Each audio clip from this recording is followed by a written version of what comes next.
हाँ तो दोस्तों इसी अध्याय के तीसरे पार्ट को अपन देखते हैं।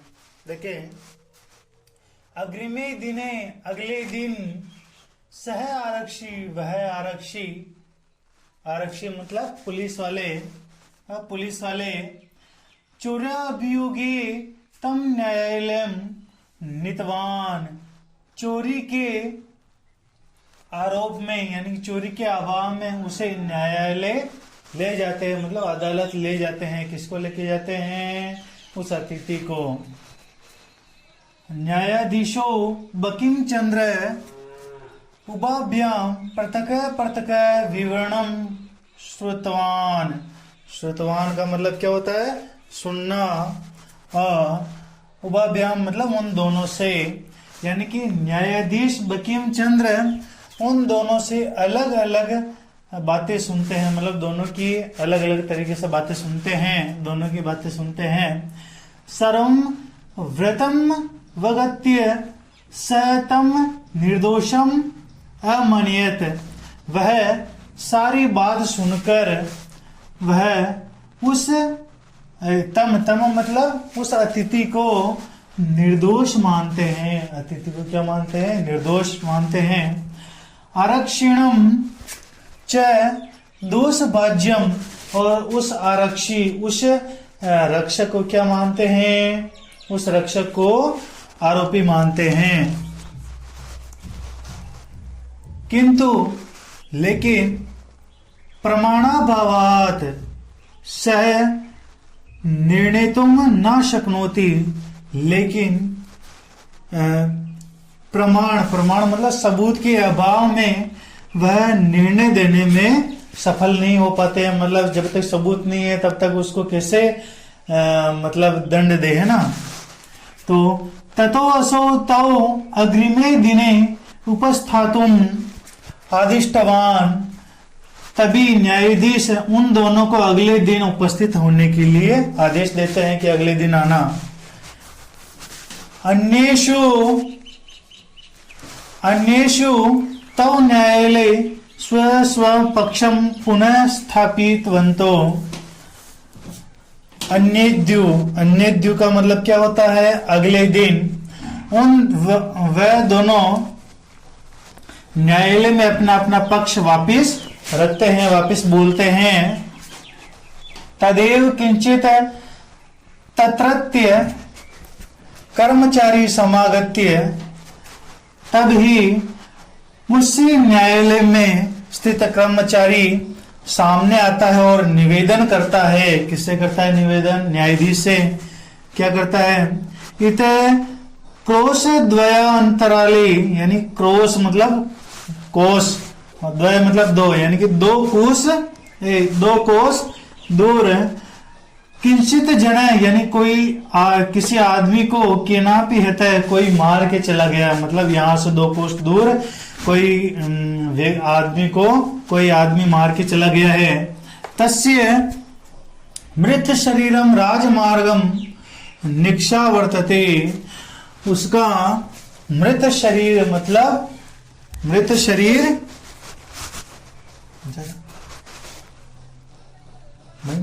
बोलो, उसका मृत शरीर राजमार्ग के पास पड़ा हुआ है। आदिश्यताम किम करणीयमिति, आदेश दीजिए क्या करना चाहिए, यानी कि क्या करे। न्यायाधीश आरक्षणम अभियुक्तम चैतम शवम न्यायालय अनेतुम आदिष्टवान, यानी कि न्यायाधीश आदेश देता है किसको? आरक्षिणम मतलब उस आरक्षी को, यानी कि रखवाले को, और अभियुक्ति मतलब उस अतिथि को, दोनों का आदेश देते हैं कि तुम शवम न्यायालय आने तो मादिष्टवान, यानी कि तुम दोनों, तम मतलब तुम दोनों उस शव को न्यायालय में लेकर आओगे, लेकर आना, और ऐसा बोलते हैं। ठीक है, तो इसका हिंदी अनुवाद भी अपन पढ़ लेते हैं कि अगले दिन वह रखवाला चोरी के अभाव में उस अतिथि को न्यायालय ले गया। न्यायाधीश बंकिम चंद्र ने दोनों से अलग अलग पूरी बात सुनी। सारी बात जानकर उस न्यायाधीश ने उन अतिथि को निर्दोष माना और उस आरक्षी को दोषी माना, लेकिन सबूत के अभाव के कारण वह न्यायाधीश निर्णय करने में सफल न हो सका। तब उस न्यायाधीश ने उन दोनों को अगले दिन उपस्थित होने का आदेश दिया। अगले दिन उन दोनों ने न्यायाधीश में अपना अपना पक्ष रखा। तब कोई वहीं के कर्मचारी ने आकर निवेदन किया, यहाँ से 2 कोस दूरी पर कोई आदमी किसी के द्वारा मारा गया है, उसका मृत शरीर राजमार्ग के पास रखा है, आदेश दीजिए क्या करना चाहिए। न्यायाधीश ने आरक्षी व अतिथि को उस शव को लाने के लिए आदेश दिया। ये अपना 3rd पार्ट कंप्लीट हो गया है। इसके कुछ कठिन शब्दार्थ ये लिखे हुए हैं। आदेश प्राप्य, आदेश पाकर उभौ प्राचलताम, वे दोनों चले जाते हैं। तत्रोपेत्य, वहां पहुंचकर काष्ठ पटले, मतलब काष्ठ का मतलब होता है लकड़ी और पटले का मतलब होता है तख्ता, यानी कि लकड़ी के तख्ते पर रखी हुई निहितम मतलब रखी हुई, पट्टाच्छादितम देहम, ढकी हुई देहम मतलब मृत शरीर को, स्कंदेन वहंतो, कंधे पर वहन करके यानी कंधे पर रखकर, न्यायाधीश करणम प्रस्थितो, न्यायाधीश यानी कि न्यायालय की ओर चलते हैं।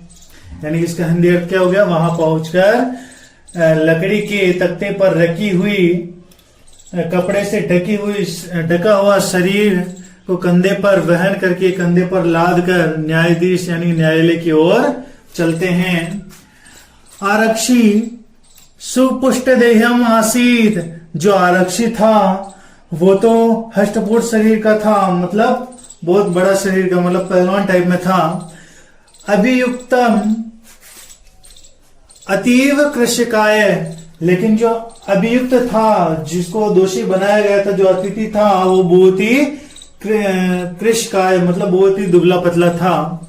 भारवतः शवस्य स्कंदेन वहनम तत्कृते दुष्करम आसीत, और उस शरीर के भार को अपने कंधे पर वहन करना उसके लिए बहुत ही मुश्किल था, क्योंकि वो पतला था तो उसको उचाने में भी बहुत तकलीफ हो रही थी। तो सह भार वेदन्या क्रदंती स्म, वह वजन के कारण रोने लग गया था, मतलब उसके आंसू निकलने लग गए थे। तस्य क्रदनम निशम्य मुदित आरक्षी तमोवाच, उस रोने को सुनकर खुश हुआ आरक्षी बोलता है, रे दुष्ट, अरे दुष्ट, तस्मिन दिने त्वया हम चोरितया मंजूषया ग्रहणाद वारित, यानी कि उस दिन, तस्मिन दिन मतलब उस दिन, त्वया अहम यानी कि तुम्हारे द्वारा मुझे चोरी करते हुए उस डिब्बे को चोरी करते हुए, मंजूषा मतलब उस डिब्बे को चोरी करते हुए तुमने पकड़ लिया था। इदानीम निज कृत्यस्य फलम भुंगस्व, यानी कि यह तुम्हारे किए का फल तुम भोग रहे हो, मतलब तुमने मुझे रोका था इसलिए ये फल भोग रहे हो तुम। अस्मिन चोराभियोगे, इस चोरी के अभाव में यानी कि चोरी के लिए तुम वर्ष त्रयस्य कारादंडम लप्स्यसे, तुमको 3 साल की कारावास मिलेगी, 3 साल का जेल मिलेगा, तुमने मुझे रोका था इसलिए इस अपराध में। प्रोच्य उच्चे अहसन, और जोर से हंसता है, कौन हंसता है, आरक्षी। यथा कंचिद उभो शवमानीय एकस्मिन् चत्वरे स्थापितवन्तो, यथा कथमचित मतलब जैसे तैसे वे दोनों उस शव को एक न्यायालय में लाकर एक चबूतरे मतलब ऊंची जगह पर रख देते हैं। न्यायाधीशेन पुनः स्तौ घटनायाः विषये वक्तुमादिष्टो, न्यायाधीश ने वापिस उस घटना के विषय में दोनों को वापिस बताने के लिए कहा। इसी का हिंदी अर्थ भी देख लेते हैं। आज्ञा पाकर दोनों चल पड़े। वहां पहुंच के लकड़ी के तख्ते पर रखे कपड़े से ढके हुए शरीर को कंधे पर उठाए हुए न्यायालय की ओर चल पड़े। सिपाही मोटा और शक्तिशाली था, यानी जो आरक्षी था वो बहुत ही मोटा था और शक्तिशाली भी था, शरीर वाला था। और कैदी जो वो अतिथि था जिसको फालतू में सजा दी जा रही थी, वो कैदी बहुत ही पतले शरीर वाला था। भारी शव को कंधे से उठाना उसके लिए बहुत कठिन था। वह बोझ उठाने के लिए कष्ट से रो रहा था, यानी कि वह बोझ उठाने से कष्ट से रो रहा था। उसका रोना सुनकर प्रसन्न यानी खुश हुआ सिपाही उससे बोला, अरे दुष्ट, उस दिन तूने मुझे चोरी की संदूक यानी कि पेटी को लेने से रोका था। अब अपने किए का फल भोग। इस चोरी के इल्जाम में यानी कि इस चोरी के इल्जाम में तो 3 वर्ष की जेल पाएगा, मतलब 3 साल की सजा होगी तेरे को। ऐसा कहकर जोर से हंसने लगा। जैसे तैसे दोनों ने लाश को लाकर एक ऊंचे चबूतरे पर रख दिया। न्यायाधीश ने फिर उन दोनों को घटना के बारे में बोलने के लिए आदेश दिया। आरक्षिणी निज पक्षम प्रस्तुतवती। आरक्षी जैसे ही अपना पक्ष रखता है, अपनी बात कहता है, आश्चर्यम अघटत, आश्चर्यजनक घटना होती है। अब आश्चर्यजनक घटना कौन सी है? सह शव, वह मृत शरीर, शव का मतलब क्या होता है? मृत शरीर।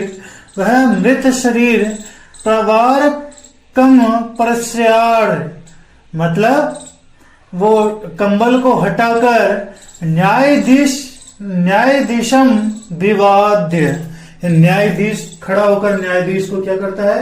हाथ जोड़ता है, प्रणाम करता है। यानी कि वो, इस लाइन का मतलब क्या हो गया कि वह मृत शरीर यानी कि वो मरा हुआ नहीं था, वो एकदम कंबल को हटा के खड़ा हो गया और जज साहब को हाथ जोड़कर अभिवादन करने लग गया और निवेदन करता है, मान्यवर, हे महोदय, एतेन आरक्षिणा अद्य ध्वनिना यदुक्तम तद वर्णयामि।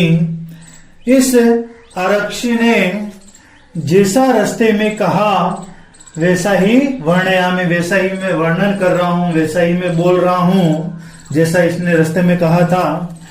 तो या हम चोरितया मंजूषया ग्रहणाद वारिता है, तुम्हारे द्वारा मुझे चोरी करते हुए मंजूषा को लेने से रोका था, यानी कि ले जाने से रोका था।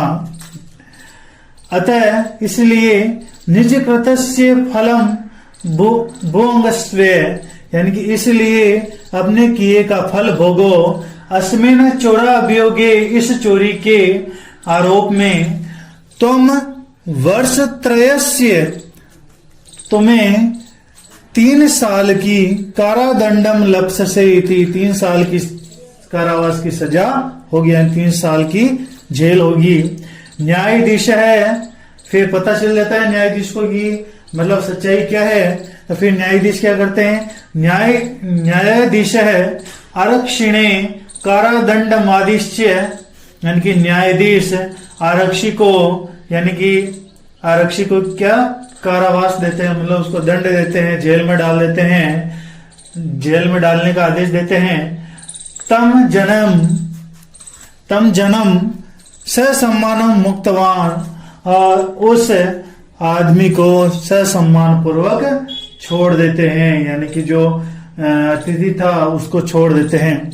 अतः एवोच्यते, इसलिए कहा गया है, दुष्कर्मणापि कर्माणि मति वैभवशालिन, यानी कि दुष्कर्म से दुष्कर्म यानी कठिन से कठिन कार्य को भी मति वैभव, मतलब जिसके पास दिमाग यानी बुद्धि है, बुद्धि वाले न्यायाधीश क्या कर लेते हैं?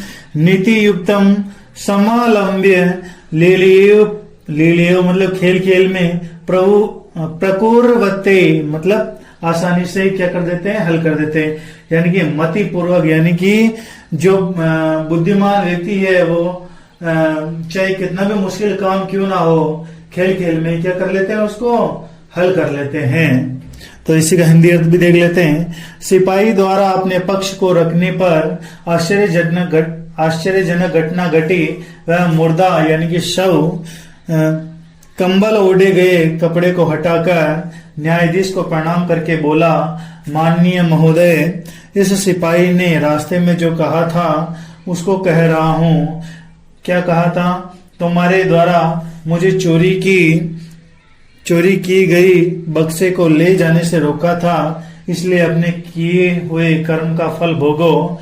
इस चोरी की जुर्म में तुम 3 साल की जेल का दंड पाओगे। न्यायाधीश ने सिपाही को जेल के दंड का आदेश देकर उस व्यक्ति को ससम्मान के साथ छोड़ दिया। इसलिए कहा जाता है नीति और युक्ति का सहारा लेकर कठिन कामों को भी खेल खेल में ही आसानी से हल कर लेते हैं। कौन हल कर लेते हैं? बुद्धिमान व्यक्ति। ठीक है, तो आपके पार्ट कंप्लीट हो गया है और आगे हम अगले पार्ट में लेंगे इसके प्रश्न उत्तर। जब तक जय हिंद, जय भारत।